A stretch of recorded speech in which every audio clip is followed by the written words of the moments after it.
Olá, meu amigo, meu irmão, boa tarde, bom dia, boa noite. É muito bom ter você aqui no podcast Liderança do pastor Klaus Piragini. Quero agradecer aos 10 mil inscritos no canal. Música, som, muito legal, bacana mesmo.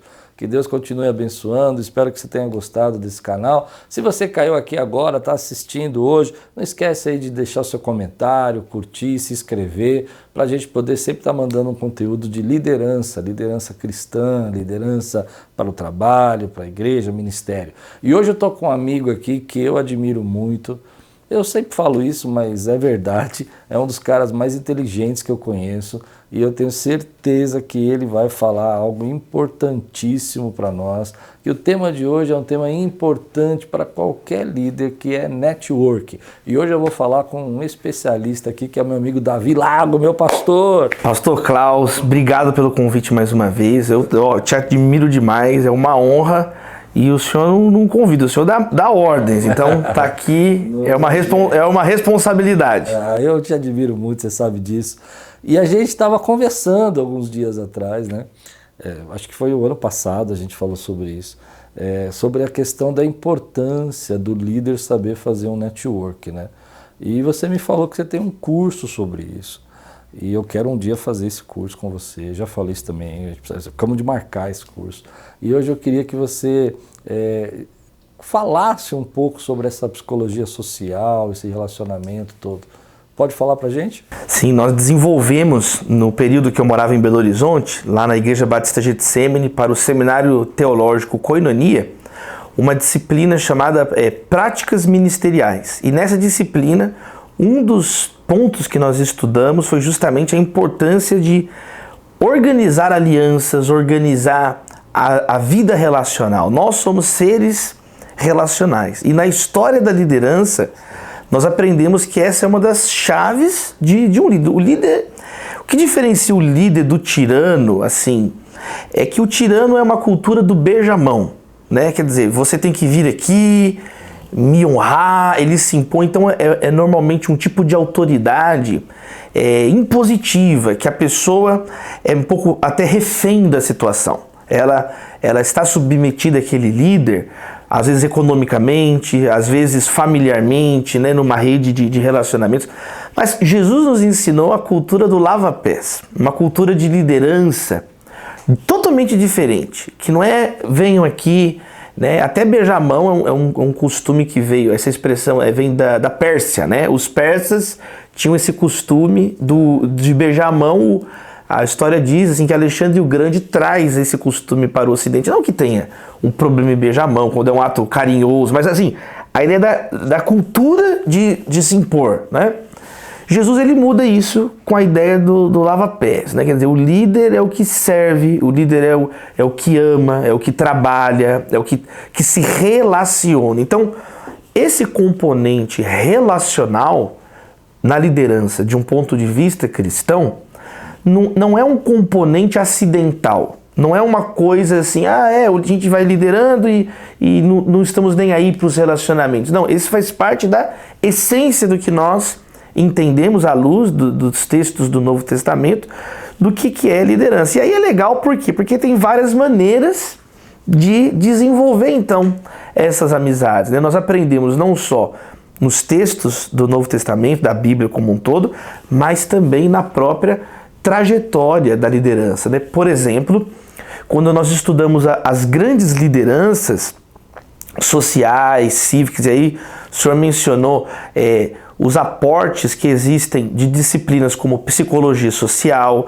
até mesmo antropologia, estudos de etnografia, etnologia. Existe uma série de estudos que justamente procuram entender e comparar as diferentes maneiras de relacionamentos que surgiram em diferentes povos, em diferentes épocas. E esse é um fator comum em várias culturas, em várias épocas.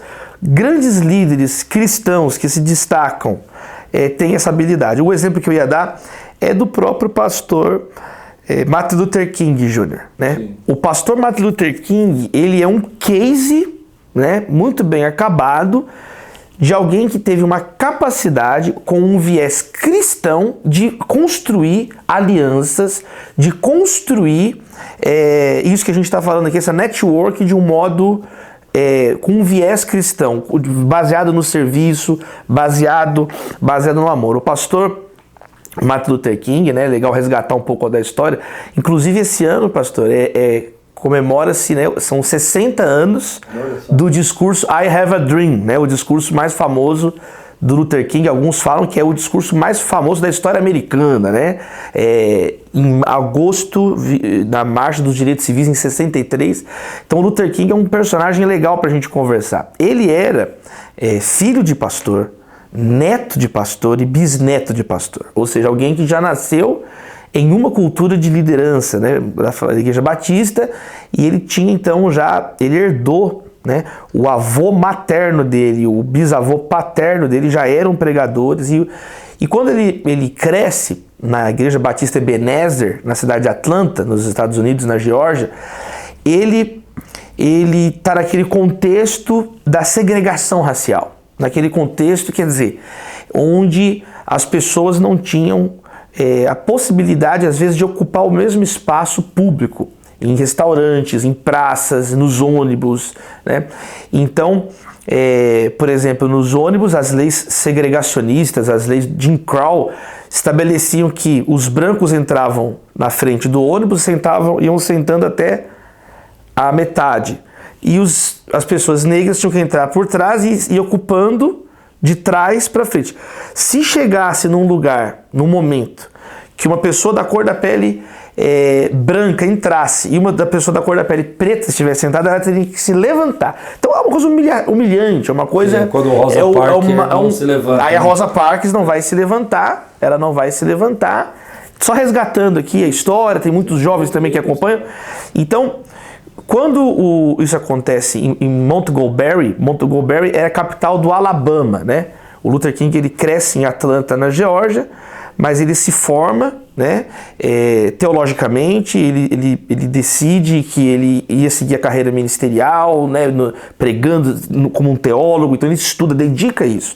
Ele se forma no Morehouse College, no Crozer Seminary e faz o doutorado dele na Universidade de Boston, assume uma igreja menor lá em Montgomery. Montgomery era a capital do Alabama, nos Estados Unidos, o que era considerado assim, a cidade mais segregada dos Estados Unidos.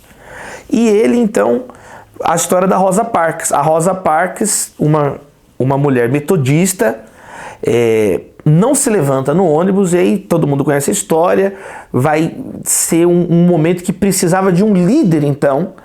Foi o estopim para que mudasse essa situação. E aí que entra o nosso assunto. Porque o Luther King, ele era um jovem, ele tinha 26 anos nessa época. E ele era novo na cidade. Então, quando os pastores se reuniram para tratar da questão, os ativistas dos direitos civis, eles se reuniram. A reunião aconteceu na igreja do pastor Luther King, a igreja batista da Avenida Dexter. E ele era jovem. Então, os pastores mais velhos falaram assim: Luther King, você vai liderar essa associação que a gente está fazendo por essa causa, porque como você é mais novo, o pessoal não te conhece direito aqui, as pessoas da cidade não te conhecem, vai ser mais fácil para você falar algumas coisas do que pra gente. Aí o Luther King, então beleza. Só que aí o pessoal não imaginava o potencial que o Luther King tinha, de fato, de falar, a retórica, a inteligência dele, a capacidade dele de construir as eleições. Então o pessoal ficou até enciumado depois, né? Muitos desses pastores que inicialmente falaram, deixa o menino liderar, ficaram depois assustados e alguns ficaram até ressentidos como que ele se sobressaiu. E qual que é o pulo do gato? Foi justamente a capacidade dele de se relacionar com as pessoas, né? Por quê? O Luther King, ele sabia separar o que era negociável do que era inegociável nas discussões. Então ele tinha ele usava uma expressão assim, né, que o arco da moralidade ele é grande demais, mas ele está inclinado para a justiça, né? Na verdade, ele refaz uma frase de um pregador antigo.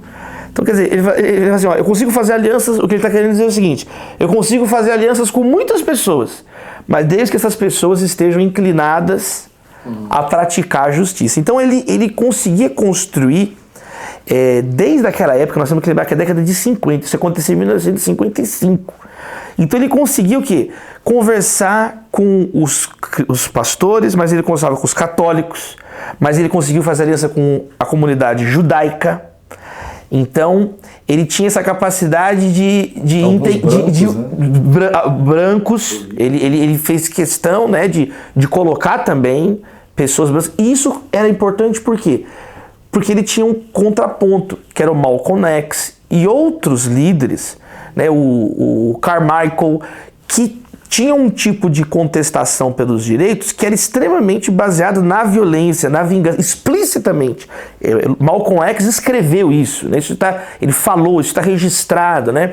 Inclusive saiu uma compilação no Brasil muito interessante do Malcolm X pela editora Ubu, chama Malcolm X Fala. É um livro que reúne, compila, um trabalho primoroso da editora brasileira.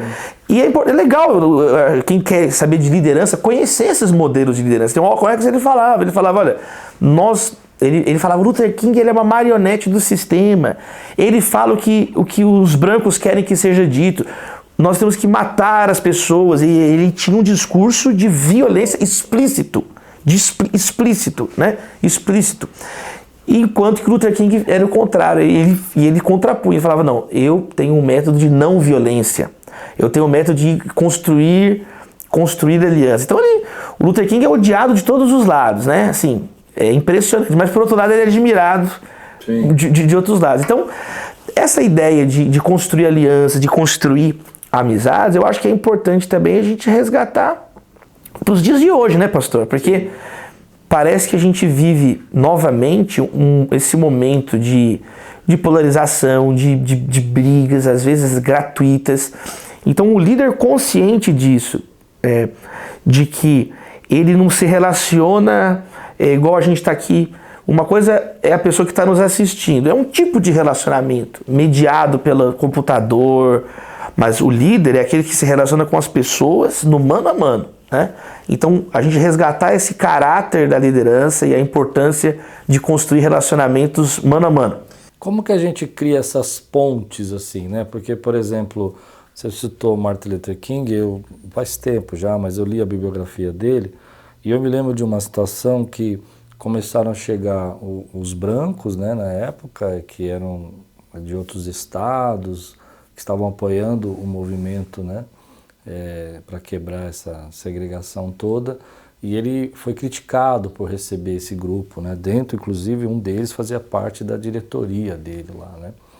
E eu vejo que hoje a gente tem um pouco de receio de construir pontes, né, de se perder nessas pontes, né. É o que você falou, existe esse arco, né, mas às vezes a gente fala, puxa, mas se eu me aproximar muito disso, eu vou perder minha doutrina, eu vou perder meus valores. Como é que você vê isso? Eu penso que esse é uma preocupação real, não é uma preocupação banal, não é uma coisa que a gente fala, não tem nada disso, não. Isso é realmente, as más conversações corrompem os bons costumes, né? O Salmo 1, ele fala sobre isso, sobre você, às vezes, começa admirando a conduta do outro, começa a se interessar demais por um estilo de vida que não agrada a Deus. Sim. E aí o que acontece? Você termina na roda dos escarnecedores, né? Começa conversando, começa imitando a conduta e termina sentado, você se torna aquilo. E onde é o contraponto? Na palavra, nas escrituras, né? Então, nós temos uma identidade. A nossa identidade vem da palavra de Deus, do relacionamento com Deus. Meditar na palavra é ruminar na palavra, como extrair os nutrientes de um alimento, mas eu vou meditar na palavra, então estar ligado na palavra. Então, quando nós temos essa consciência, que é amar a Deus em primeiro lugar, não podemos inverter os mandamentos. Primeiro, amar a Deus de todo o coração, toda a alma, todo o entendimento, todas as forças. Não, a Bíblia não manda você amar a pessoa de todo o coração, alma, entendimento e força. Isso é devido apenas a Deus, né? Somente a Deus. Quem não me amar, Jesus fala, mais do que a própria vida não é digno de mim. Então, quando você coloca Cristo na sua base de vida, de prática, de quem você é, aí sim, naturalmente, você vai ser levado a amar ao próximo como a si mesmo.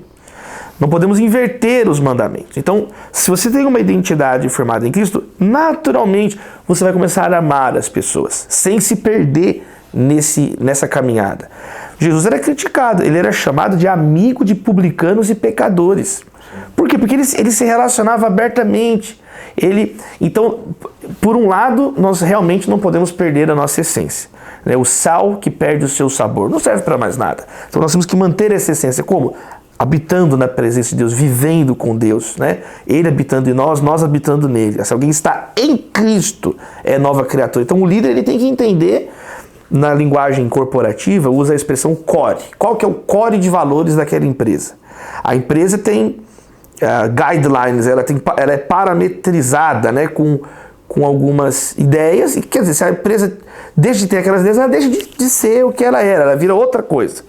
Então, do ponto de vista institucional. Então, tem que ter o core de valores que define. E a partir desse core de valores, você é obrigado a se relacionar. No jargão empresarial, são os stakeholders, são os atores, os players daquele mercado. Você vai ter que relacionar com fornecedor, com consumidor, com governo, com o terceiro setor, com a sociedade. No caso da liderança cristã, nós estamos falando aqui de doutrinas, nós estamos falando de práticas, e aí a gente tem que aprender também a conversar. O Paulo escreve assim em Romanos, né? Que depender de vós, esteja em paz com todos. Isso também eu acho que é um ensinamento de liderança crucial. O líder não é aquele que fica caçando briga com os outros, perturbando os outros. Verdade. Ele vai brigar se for necessário e com a bom combate. A briga no sentido de ser combativo para defender a justiça, para defender direitos. Agora, não é a briga pela briga. Liderar não é brigar por brigar. Isso também escapa e a pessoa se torna incapaz de construir relacionamentos. Ela fala coisas desnecessárias. Ela entra em briga que não precisa. Provérbios fala sobre isso, né? Você entrar na briga dos outros é pegar um cachorro Rottweiler pelas orelhas, né? Que você está pedindo para ser mordido, né? Você está pedindo para perder o braço, o cachorro vai te morder, o urso vai te morder, vai te devorar. Então, é provocar desnecessariamente, né? Em italiano tem aquela expressão, né? Primo non nocere, né? Ou alguns primo non nocere, que é primeiro não machucar o outro, né? Do que depender de mim, eu não vou ferir, não vou invadir o espaço do outro. Então esse é o ponto de partida, né? Paulo, ele fala quando o líder cristão Timóteo deveria orar, ele fala, olha, você ore para que a gente tenha uma sociedade tranquila, pacífica, com dignidade, piedade.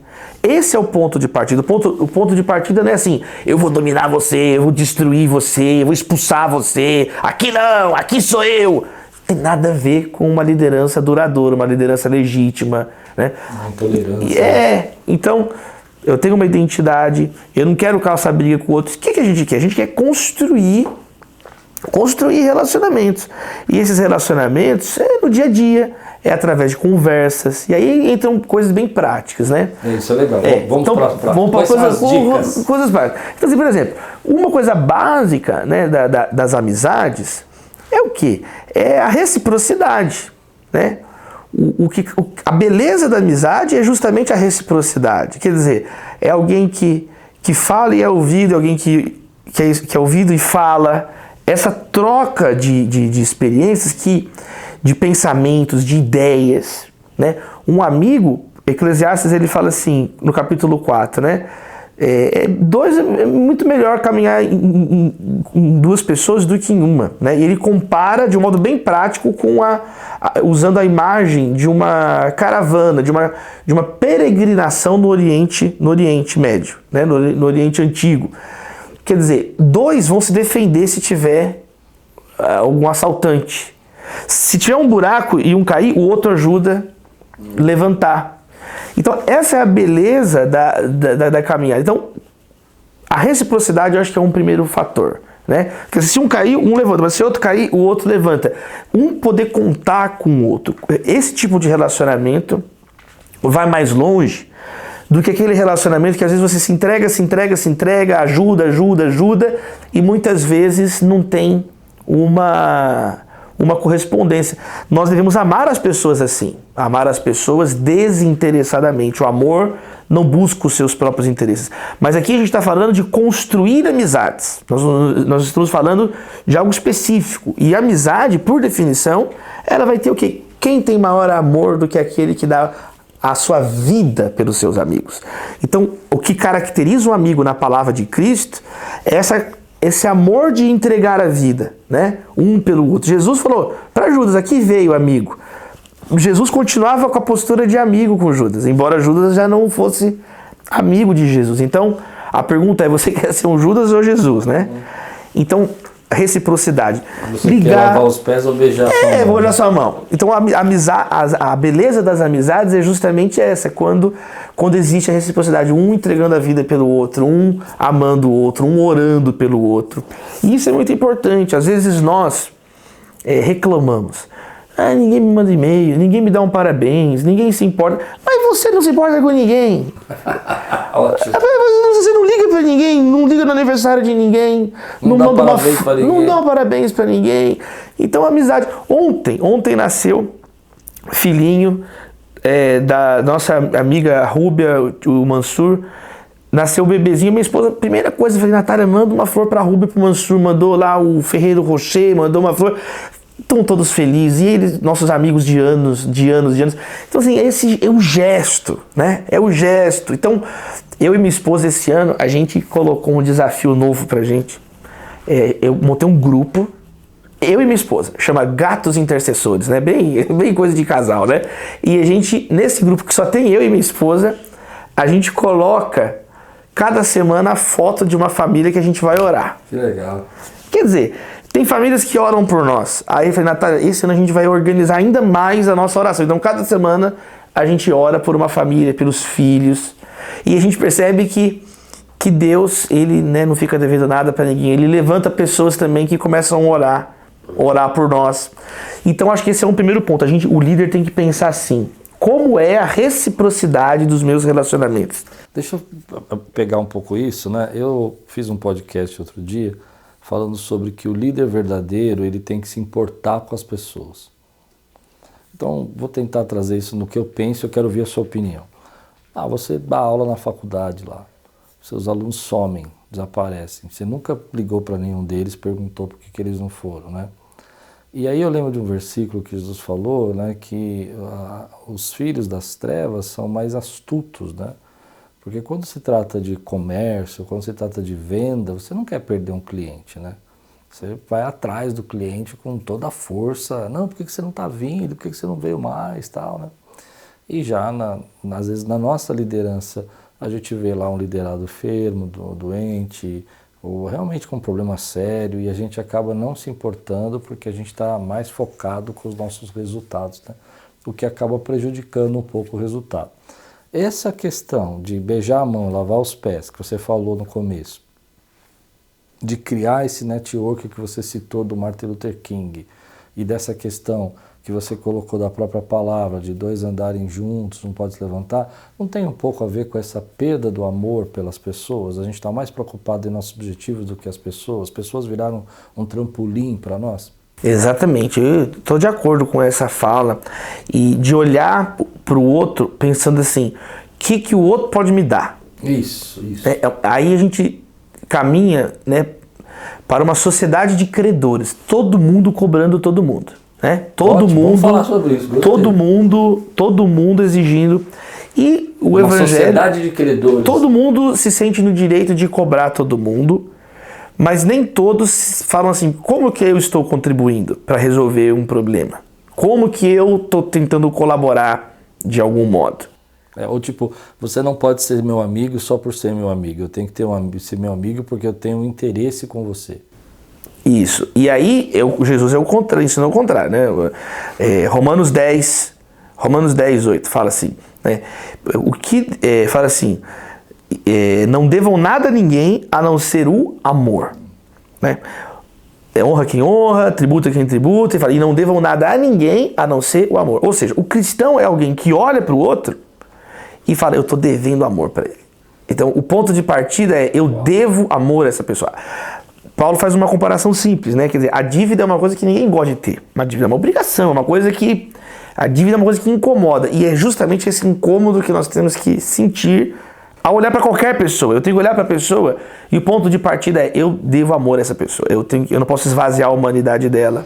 Eu preciso amar. Então, o cristão ele não olha para o outro querendo consumir a pessoa, querendo explorar, né? O bom pastor não é aquele que arranca o couro da ovelha, é aquele que dá vida pelas suas ovelhas. Então, essa inversão de pensamento, ela é um dos grandes desafios do nosso tempo, porque a gente caminha hoje numa sociedade onde a mentalidade ela ficou individualista, até mesmo em todo o espectro político. Então, as esquerdas e as direitas são hoje todas individualistas, né? Mesmo, por exemplo, várias doutrinas que antigamente a esquerda clássica do século XIX, comunitarista, o todo, o sindicato, você já não vê isso hoje. Hoje você vê a questão identitária, a esquerda woke que eles falam, quer dizer, os movimentos progressistas é o a minha identidade, o que eu quero, eu. Então hoje há uma pulverização, uma valorização total, absoluta de um indivíduo em detrimento de todo o resto. Não interessa o resto. Eu quero que o mundo seja conforme a minha sala. É o ativista de sofá. É o Che Guevara de apartamento. Ele quer que tudo seja do jeitinho dele. E isso é uma coisa que não tem nada a ver com a igreja, né? A igreja é o que? A igreja não. Ela afirma, né? Nós somos seres relacionais. Então nós temos um lado de nós que é, entra no teu quarto e ora com o teu pai. Né? Carrega a tua cruz. A Bíblia fala de responsabilidades pessoais. Você tem que multiplicar o teu talento, né? Então, Paulo fala para Timóteo, olha, não negligencie o dom que você recebeu com a imposição das minhas mãos. Eu combati o meu bom combate. Agora você está lutando o teu. Então, a Bíblia afirma que nós temos responsabilidade, mas a mesma Bíblia afirma o Pai nosso que está no céu. Ela afirma o corpo, ela afirma a nossa interdependência, né? Nós não podemos confundir a autonomia com a total independência. Nós temos um lado do nosso responsabilidade, mas nós ao mesmo tempo estamos ligados uns aos outros. Aos pais, aos filhos, ao irmão, ao outro, ao conhecido, ao desconhecido. O samaritano viu um desconhecido e ajudou. E Jesus fala para fazer conforme ele fez. É isso que se espera de vocês. Que amem as pessoas, vocês são vinculados. Então, pisou no pé de um, doeu o pé. A igreja é um corpo. A dor de um é a dor da igreja, né? Então é muito legal, assim, como que a fé cristã, ela contrapõe esse espírito da nossa época, que o Senhor falou de querer construir amizades, mas às vezes só voltada no interesse. Não também, né, pastor? Não que você não possa fazer alianças com objetivos profissionais. É normal da vida. Você vai se associar a uma pessoa. Paulo se associou com Priscila e Áquila para vender tendas. Eles eram missionários, mas eles tinham um negócio de vender tendas que, se não funcionasse, eles estavam gastando tempo da vida deles. Então, tinha sobrepostas dois tipos de relações diferentes entre eles, naquele momento, na missão. Então é muito legal nós entendermos isso. Entendemos também amizades que às vezes são para uma época da vida. Sim. Entende? Amizades de um momento da vida. Meu Deus, às vezes nos coloca com outras amizades, com outros momentos. Ser menos dramático às vezes nisso também. Mas o que eu quis levar um pouco é quando você tem relacionamentos só de segundas intenções. Agora, quando ele é saturado disso, realmente aí é uma coisa que foge completamente, né? Eu vou levar vantagem, né? Eu ganho e você perde, né? Eu ganho e você perde. O relacionamento bom é... Todos ganham. Um afia o outro e sai todo mundo afiado. Eu ganho e você ganha, né? Agora, se eu ganho e você perde... Eu vejo que às vezes as pessoas têm essa visão de relacionamento, porque assim, o network, né, falando do tema, assim, ele gera esse tipo de necessidade de você conectar pessoas que vão fazer pontes para você, né, vão te dar acesso, né? Eu acho que as conexões, elas te facilitam as coisas na sua vida, né? Através de uma parente seu que frequenta aqui a igreja, eu conheci você, então ele criou uma conexão maravilhosa, e eu aprendo muito com você e tem sido uma bênção a nossa amizade. Agora, o que eu acho interessante é que às vezes a gente não entende essa facilidade, né? Então as pessoas entendem que conexão é só quando você tem necessidade, então o cara só te liga porque ele está com problema. Eu vou fazer minhas críticas aqui, ele vai te procurar só quando ele quer uma resposta, mas quando você precisa de uma resposta, ele também não está disposto a te dar. Então eu não acredito muito. Uma vez uma pessoa chegou para mim e falou assim, olha, eu quero fazer uma conexão com você e tal, não sei o quê.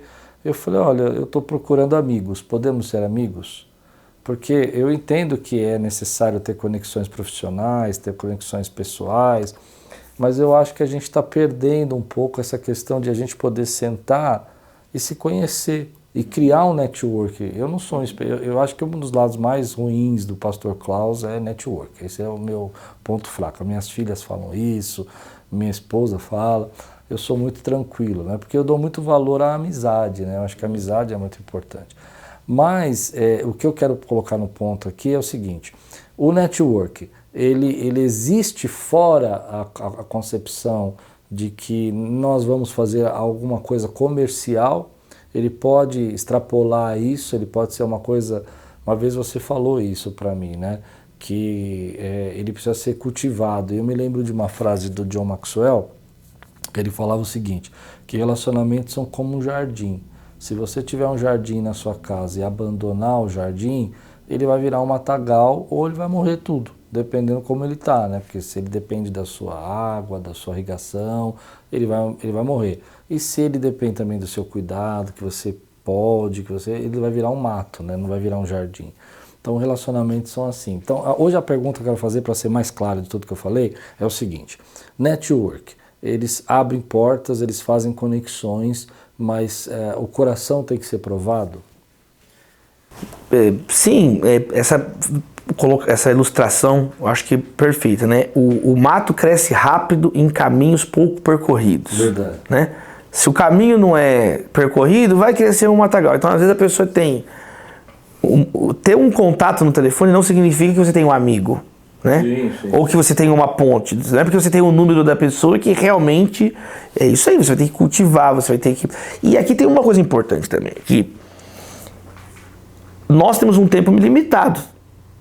Não dá para ser amigo de todo mundo, não dá para ter. Por isso que a construção das amizades ela é muito importante na vida de um líder. O líder tem que saber com quem que ele vai conversar, onde ele vai investir o tempo dele, né? Eu creio que tem essa questão para nós que somos cristãos também, espiritual, que Deus vai colocando. A gente vê isso muito em Atos, né? Como que com a visão de sobrevoo que Lucas faz ali, você vê que Pedro está vindo de um lado, Cornélio está vindo de outro, e você vê que aí Deus vai encaixando as pessoas e Deus está no controle daqueles relacionamentos, daquelas circunstâncias que estão ali. E cabe ao servo e à serva de Deus, então, ter essa humildade e essa sensibilidade para também ouvir, né, Deus falando, Deus estabelecer. Então, creio que sim, pastor. A resposta é sim, passa pelo coração das pessoas, passa pelo coração. A história dos reis de Israel também é muito valorosa nesse sentido, né? Quando reis fazem alianças iníquas, né?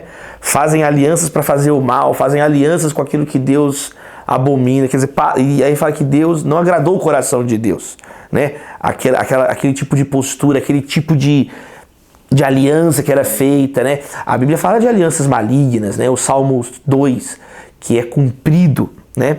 Em Cristo, quando Herodes e Pilatos, está em Lucas, Evangelho de Lucas, eu acho que é no capítulo 23, verso 10, verso por ali, fala assim: Herodes e Pilatos, que daquele dia, que até ali eram inimigos, daquele dia em diante ficaram amigos.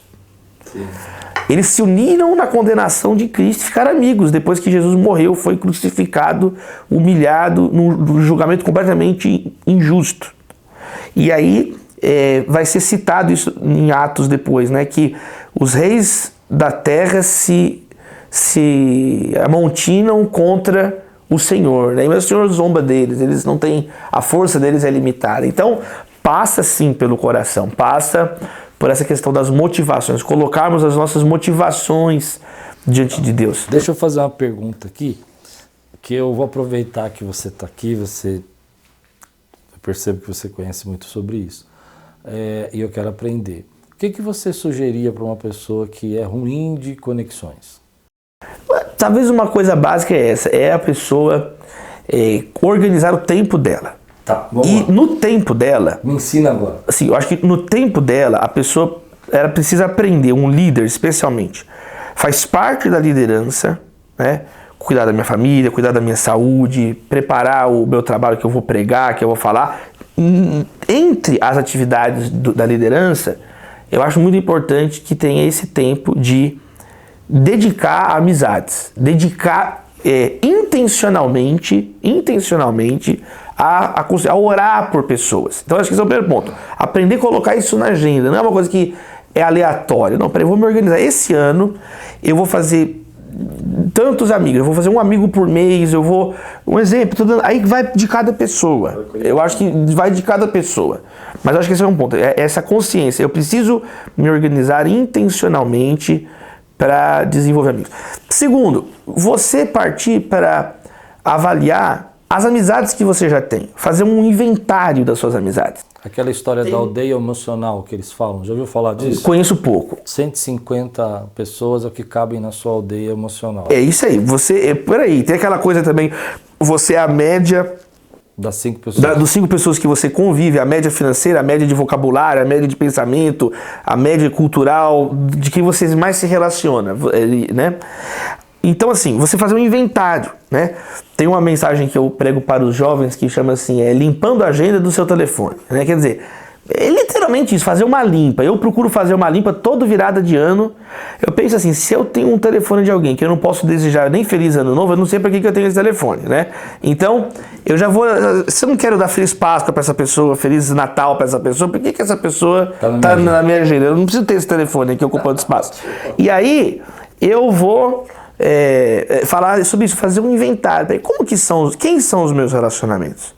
Quem são as pessoas que eu convivo mais? Quem é a minha família? E aquelas pessoas-chave que fazem parte. Porque esse núcleo íntimo, que Jesus tinha esse núcleo íntimo, né?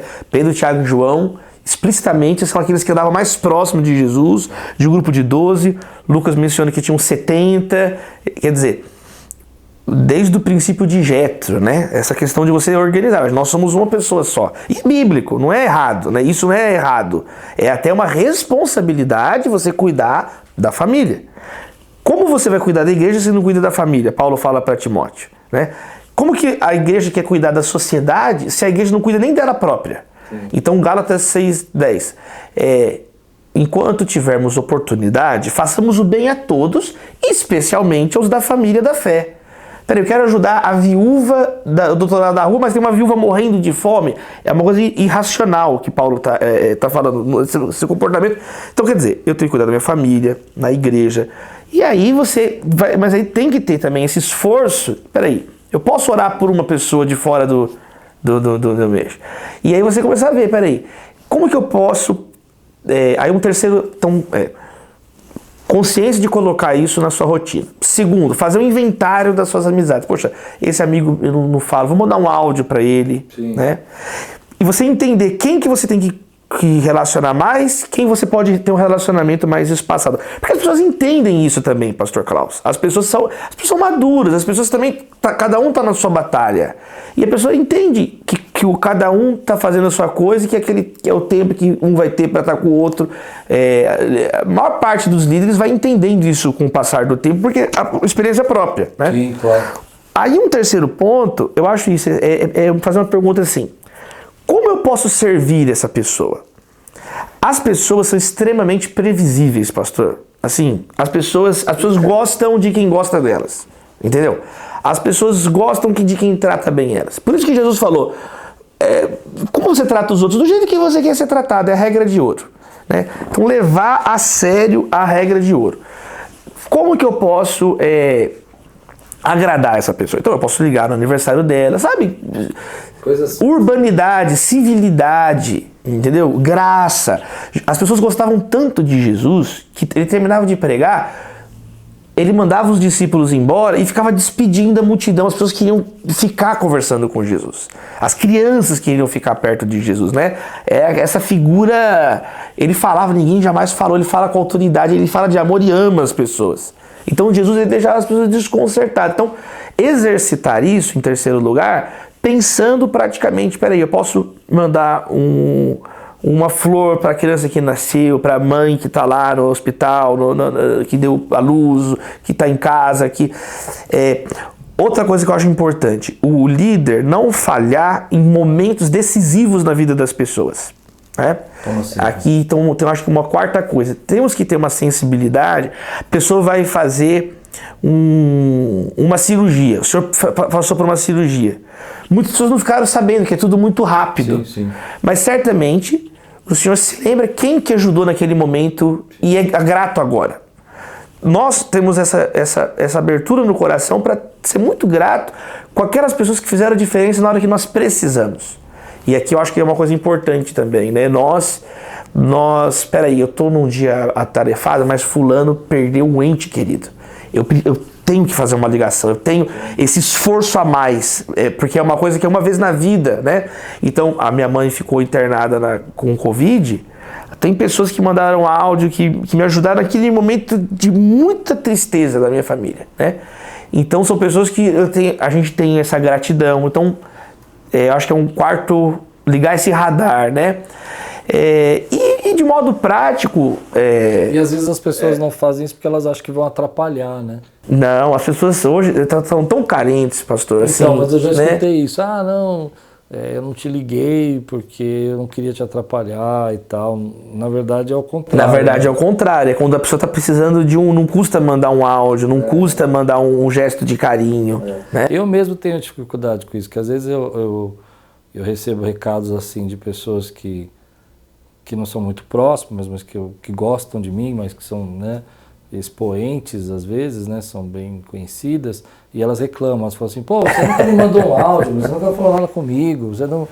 O pastor é sobrecarregado muitas vezes, porque... A gente não quer atrapalhar, né? As pessoas... O cara deve estar um monte de gente lá. Tem gente também que projeta também no pastor que ele é tudo, né? Policial, engenheiro, arquiteto, filósofo, médico, né? Ele tem o outro lado também. Mas assim, marcar tempo junto, né? A ideia do tempo de qualidade, né? João fala assim, olha, eu tinha mais para falar com vocês, mas não dá para fazer com pena e tinta, tem que ser face a face, né?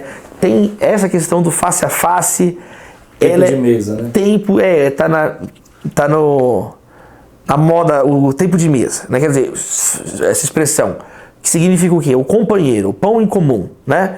Alguém que eu tenho que baixar as defesas para comer, não é?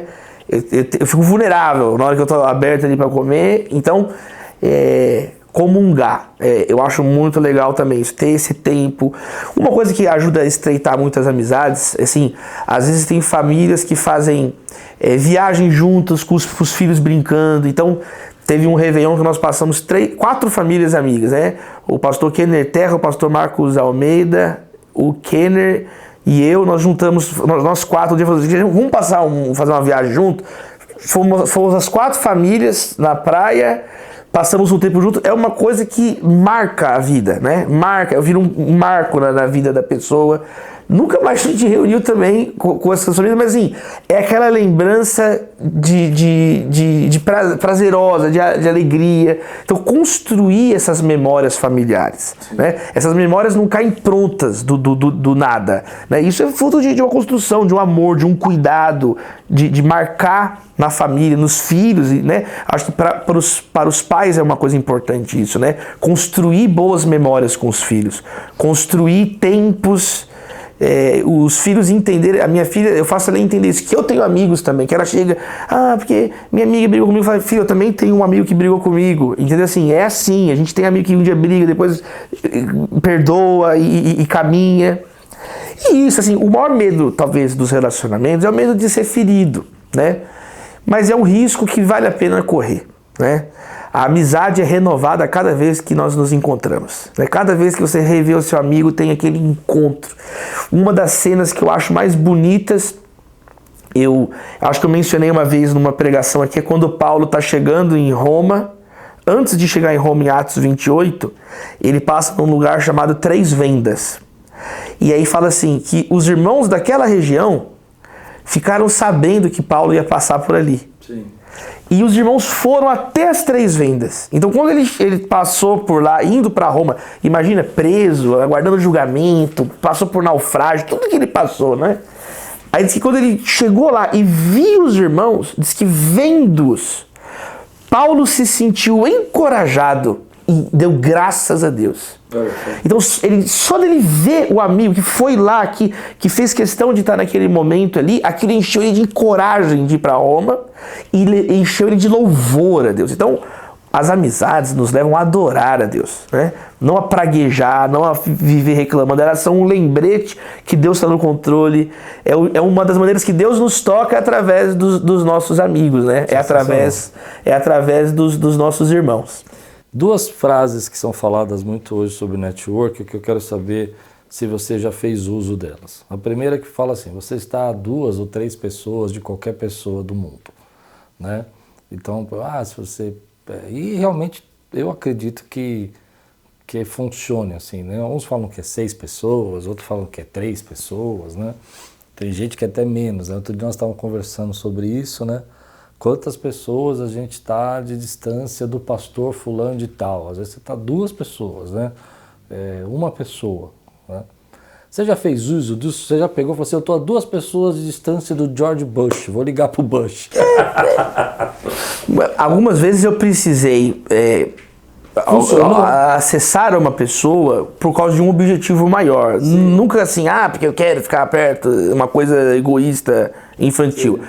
Mas já aconteceram situações onde eu precisava organizar uma conferência acadêmica, onde eu precisava, e aí precisava realmente ter esse acesso. E isso é algo que é importante, você ter pessoas, um guarda-chuva de relacionamentos.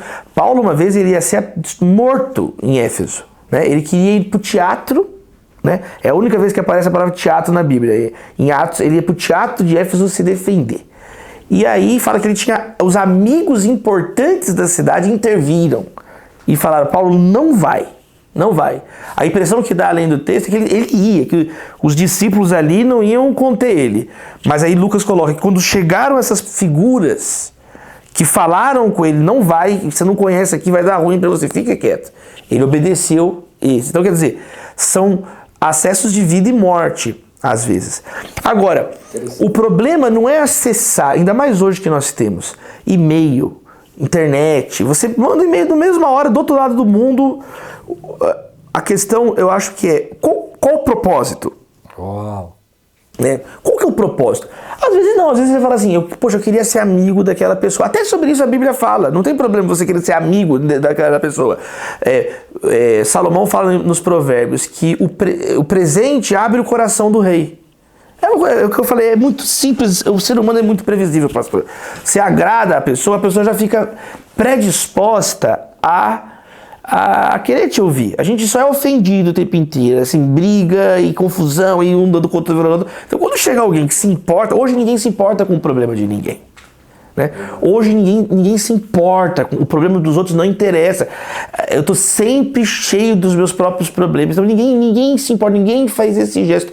Então um gesto simples, hoje ele é uma coisa revolucionária, ele é uma coisa que muda a história de uma família, entende? Muda a história de um casamento, olha, alguém se importou por nós, entende? Então, a questão não é o acesso, é com qual objetivo? É um objetivo de realmente ser uma bênção naquela vida daquela pessoa, ou não, eu quero ficar te fazendo um selfie com aquela pessoa, entende? Eu acho que só pra dizer que eu tenho uma foto. Pra dizer, aí percebe, aí isso é uma coisa que...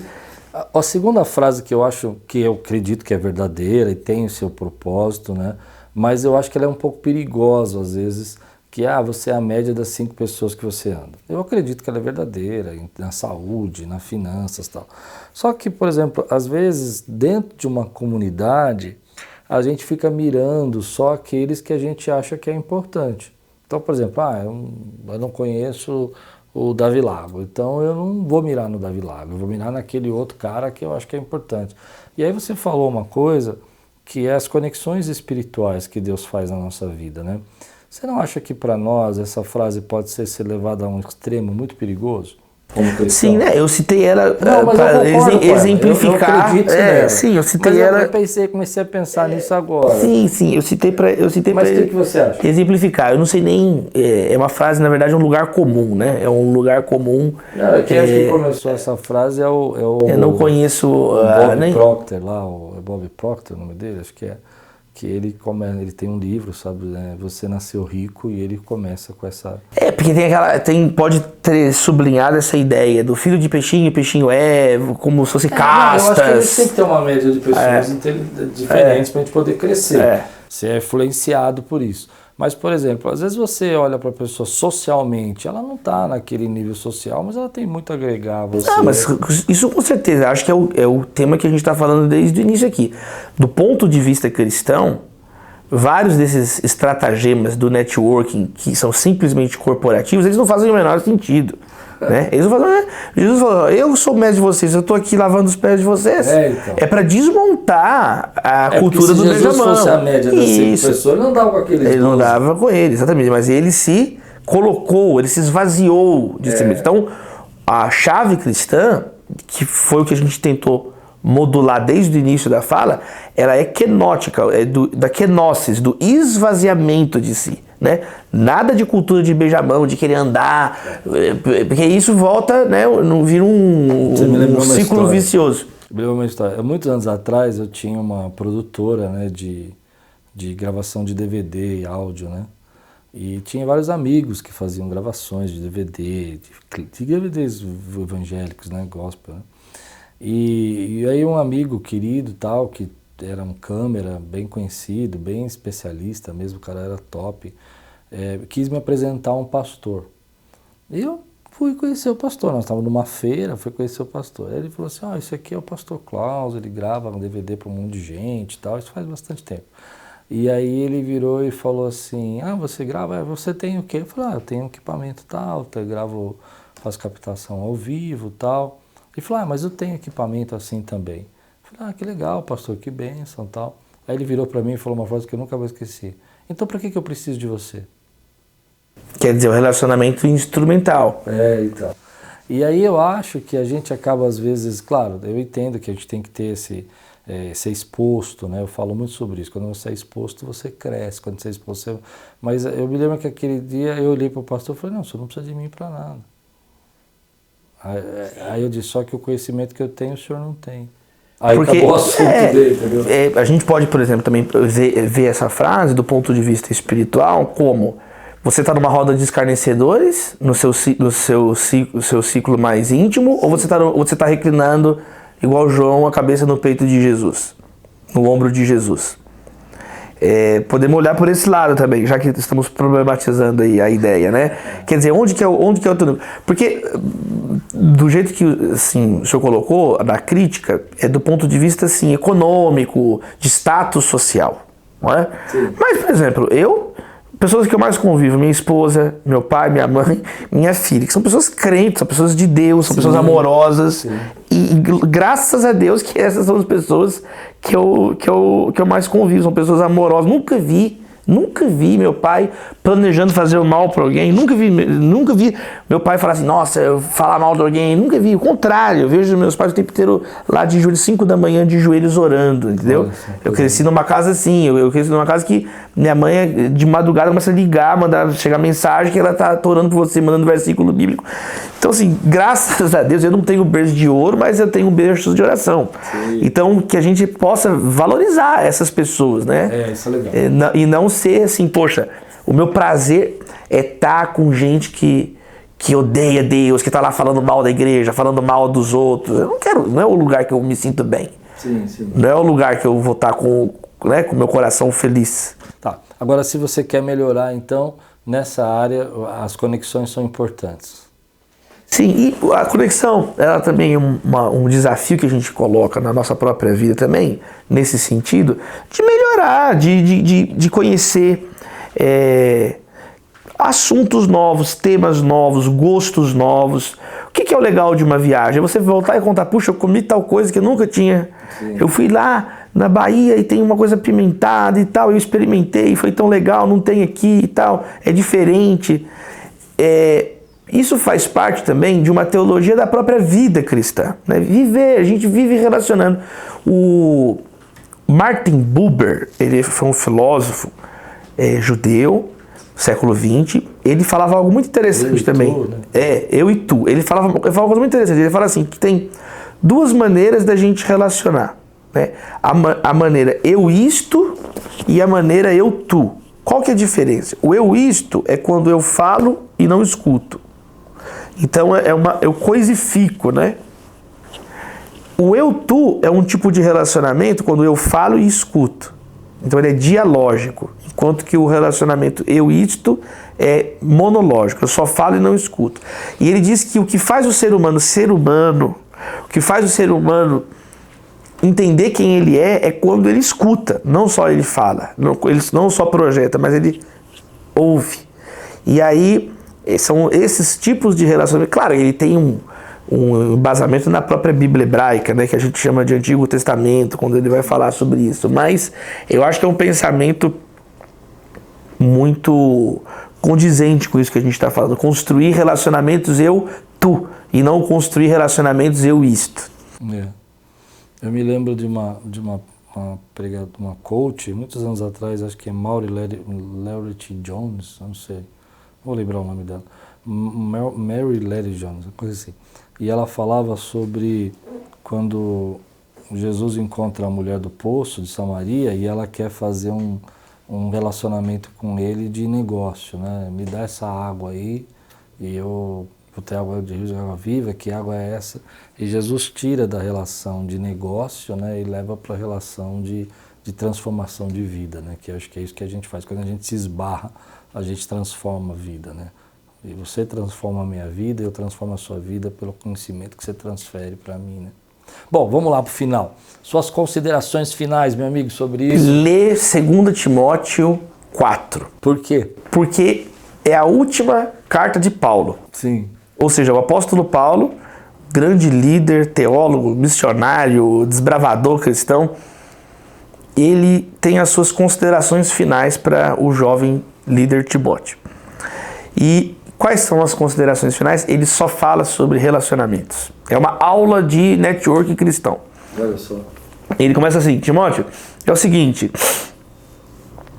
Lucas está comigo, entendeu? Eu enviei Tito para Dalmácia, né? Não tem a carta aos Dálmatas, né? Mas tem Tito na Dalmácia. Tem João Marcos, traz João Marcos porque ele vai ser necessário para mim. Cuidado com Alexandre o Ferreiro, porque ele causou muito mal, ele se opôs à palavra. Demas me abandonou e amou o presente mundo, foi para Tessalônica, me abandonou. Então Paulo, ele tem uma compreensão de quem é quem na vida dele. Então tem algumas pessoas que não estão com ele, mas que ele não está com raiva. Ele que enviou, ele enviou Tito para Dalmácia. Então, ele tem algumas vezes que Tito, já Demas não está com ele, porque abandonou, não só ele, abandonou o evangelho, né? Demas não está com ele, então é diferente, uma pessoa que eu estou enviando, eu não estou com ela, mas eu estou enviando, do que esse que abandonou o evangelho. Do que Alexandre, que ele é contra, não é que ele abandonou ou foi enviado, ele está contra, ele se opôs ferozmente às nossas palavras, ao que dissemos. Então, eu tenho que tomar... Ele fala, toma cuidado com essa pessoa. Não fica abraçando essa pessoa, toma cuidado. Aí ele fala de pessoas que ele precisa. Ele fala, Lucas está comigo, mas eu preciso de João Marcos. Lá no passado ele brigou por causa de João Marcos. Sim. Agora ele fala, eu preciso de Marcos. Fala para Marcos, tá? Quer dizer, Paulo está sendo utilitarista? Não, mas nós temos necessidades. Ele fala para Carpo, né? Carpo é alguém que guarda as minhas coisas. É alguém tão confiável. Ele fala, eu não preciso de Carpo, mas eu preciso da minha capa e dos meus livros e os pergaminhos que estão na casa dele. Então esse cara tinha uma casa espaçosa que cabia as coisas de Paulo e era alguém confiável para ficar os pergaminhos de Paulo, né? Os livros, traz os meus livros. Então é muito legal e que Paulo ele tem essa consciência dos relacionamentos, que a gente tem essa maturidade de entender as pessoas, e como às vezes elas mudam, né? João, que ele brigou, que ele não queria, João Marcos, agora, nesse momento da vida, ele precisa e fala atrás dele. E ele fala assim, porque na minha primeira acusação, ninguém esteve do meu lado, né? Mas o Senhor estava comigo e me livrou da boca do leão.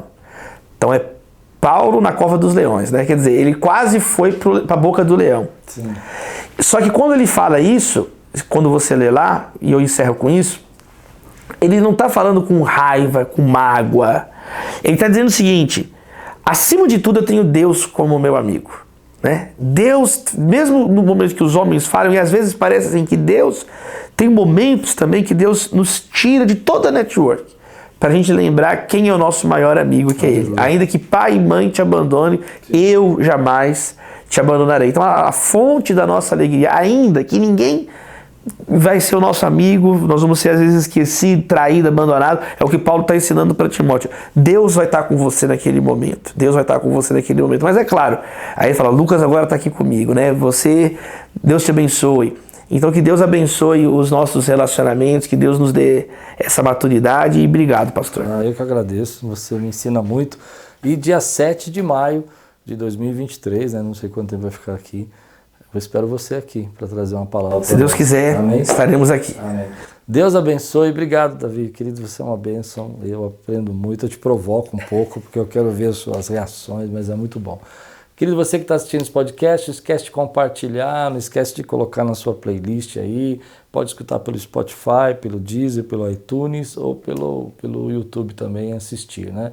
Fica à vontade, mas tenho certeza que tem muita gente que precisa aí aprender a criar um network melhor. Deus abençoe sua vida, uma semana de graça e tudo quanto fizer prosperará.